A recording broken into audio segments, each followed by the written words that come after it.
السلام عليكم ورحمة الله وبركاته. اللهم صل وسلم وبارك عليك يا حبيبي يا رسول الله. عاملين ايه؟ يا رب تكونوا في احسن صحة واحسن حال. النهاردة جاية وجايبه لكم فيديو حلو جدا جدا. النهاردة هنتكلم على جهاز المفروض يكون موجود في كل بيت. جهازنا النهاردة هو ساندويتش ميكر. الجهاز ده كنز في المطبخ، كنز لكل ست. لو معاكي اطفال صغيرين، لو معاكي شباب، لو بتحبي تعملي دايت وعايزه دايما يكون اكلك صحي، لو طالعه مصيف، الجهاز ده هيفيدك. واستخدامات اكتر من اللي انا قلتها كتير جدا هقولها لكم وانا بفرجكم على الجهاز. يلا بينا نبدا الفيديو بتاعنا النهارده، بس ما تنسوش لايك للفيديو وشير عشان الكل يستفيد، واللي ما اشتركش في قناتي شرفني جدا الاشتراك في القناه وفعلوا الجرس عشان يوصل لكم كل جديد انا بعمله. زي ما انتم شايفين الجهاز بتاعي حلو جدا جدا، مساحته كبيره. انا عندي واحد صغير كنت بستخدمه كتير جدا جدا ولحد دلوقتي لسه موجود، عشان كده فكرت ان انا اجيب الكبير. النوع ده تركي، 1600 واط. 1600 واط حلو جدا جدا. زي ما انتم شايفين في منه السيلفر وكمان في منه الاحمر. انا النهارده هوريكم السيلفر زي ما انتم شايفين كده. يلا بينا نفتح الكرتونه ونطلعه مع بعض. اهم حاجه تكونوا شايفين كل حاجه. بسم الله الرحمن الرحيم.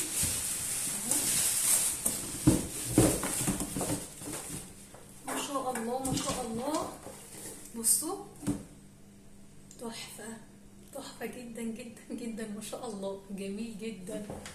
عايزه اقول لكم ان ده نوعه تركي. شويش كده معاه الكرتونه، معاه الكتالوج بتاعه اهو، عشان تشوفوا طبعا الاستخدامات بتاعته ايه. يلا بقى بينا نفتحه واحده واحده كده ونتكلم عليه. شايفين تحفه جميل جدا، تقيل مش خفيف. بصوا اول حاجه دي الحراره. اولا عايزه ارجع لكم بس لورا عشان تشوفوا كل حاجه. ايوه في زرار هنا للحراره، تمام. نفتحه. اول مستوى للفتح هو ده. بصوا ما شاء الله تحفه. انا بقرب لكم عشان تشوفوا اهو. دي اول حاجه. بصوا ما شاء الله، يعني يكفي عيله كامله. حلو قوي قوي ما شاء الله، تمام. طيب انا عايزه اعمل حاجات اكتر من كده. هعمل ايه؟ هفتحه كده ويبقى كده. شايفين بيتفتح بالشكل ده.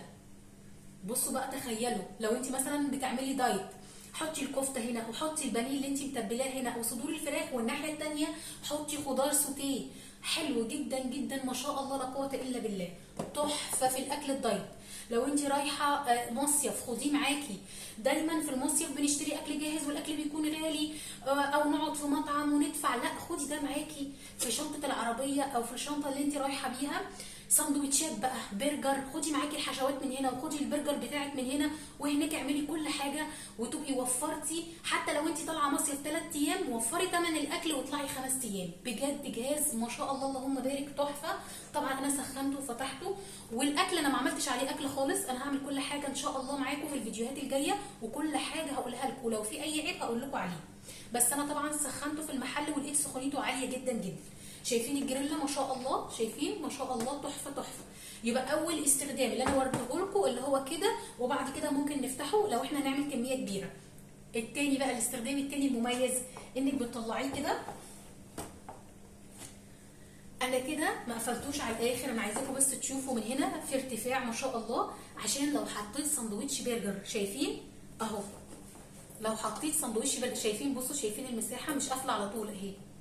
يعني انت ممكن لو انت مثلا بتعملي سندوتشات وفيها جبنه موتزاريلا زي البيتزا والحاجات دي هتقفلي خالص، لكن انت لو تعملي سندوتش برجر عالي المستوى ده هيبقى حلو جدا جدا معاكي. شايفين؟ لو انت بتعملي كفته او مشاوي هتفتحيه خالص. يعني في كذا استخدام، روعه روعه روعه. من الحاجات ما شاء الله اللي عجبتني فيه قوي انك بتفكي الجريلا. بفك الجريلا ازاي؟ انا بس عايزاكم تبقوا شايفين معايا. بصوا هنا في كليبسات، شايفين؟ في كليبسات هنا وفي كليبسات هنا. انا بعمل ايه؟ انا بعمل كده، بضغط على الكليبسات دي فالجريلا بتطلع معايا، واروح ساعدها كده. بصوا اهي الجريلا طلعت. اغسل الكفته اللي نزلت عليها، اغسل الدهون اللي نزلت عليها، وبعد كده انشفها كويس جدا. وطبعا لما نغسلها بسفنجه او بليفه مش سلكه او الحاجات دي. من الحاجات المهمه ان احنا لما نشتري حاجه نحافظ عليها يا جماعه. الناس بتستخدم الحاجه غلط ونرجع نقول المنتج وحش، لا طبعا. لو عندي طاسه تيفال او جريل ما ينفعش ادخل فيها سلكه، ما ينفعش احط فيها ليفه خشنه وابوظ الجرانيت اللي عليها او التيفال اللي عليها وبعد كده اقول المنتج وحش. لان للاسف البنات اللي طالعه نسبه كبيره منهم للاسف ما بيعرفوش يستعملوا الحاجات دي صح، فبيبتدوا يبوظوها، ودي حاجات بجد تزعل جدا جدا.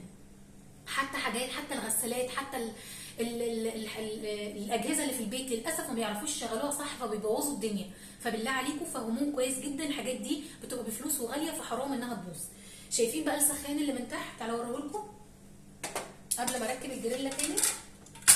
بصوا السخان ما شاء الله سخان كبير، لان فيه ممكن تشتري ساندوتش ميكر يكون فيه واحد بس من السخان، لا ده السخان لافف عشان يوزع الحراره على كل المكان ما شاء الله. تمام. تعالوا افتح لكم التاني برضو. هنفتح الكليبسات اللي من الجنب كده ونطلع، نسحبه كده يطلع معانا، وناخد الاتنين اهم نغسلهم ونرجعهم تاني وبمنتهى السهوله هنركبهم. تمام.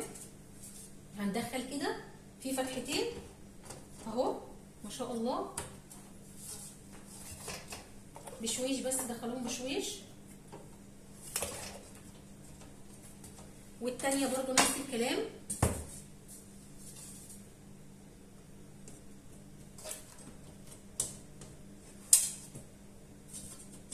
تمام. وتضغطوا عليهم فيتقفلوا. اوكي حلو جدا جميل، شكله حلو قوي قوي، تحفه بجد، هيعجبكم جدا. جربوه. كل الاكلات هعملها معاكم عليه. هنعمل الكفته وهنعمل وهو مفتوح، وهنعمل البرجر وهو عالي، وهنعمل السندوتشات اللي زي البيتزا اللي كلها جبنه موتزاريلا اللي تنفع في عشاء في شتاء. طبعا في الشتاء ما بحبش ندخل في المطبخ. هتوفر مواعين كتير ملهاش اي لازمه. لما بنعمل اي حاجه بقى نجيب مواعين ونجيب حله ونجيب حاجات وصاجات عشان تخش الفرن ونولع الفرن، لا اهو حطي الفيشه وابتدي اعملي سندوتشات بالجبنه الموتزاريلا، توست، كل ده هعمله معاكم. كل حاجه هتشوفوها عملي معاكم، ولو كان في عيوب هقول لكم. كفته انا دايما بعمل دايت كتير جدا هينفعني جدا، فبجد الجهاز ده تحفه جدا جدا. زي ما قلت لكم هاتوا الحجم الكبير لانه حلو قوي قوي، والماركه دي تحفه جدا تركي، اسمها بليفيا. تمام. اسالوا عليها في المحلات وان شاء الله تلاقوها وتجيبوا حاجه حلوه تنفعكم. ما تنسوش لو عجبكم الفيديو لايك للفيديو وشير وسبسكرايب وفعلوا الجرس عشان يوصل لكم كل جديد انا بعمله. بحبكم في الله. السلام عليكم ورحمه الله وبركاته.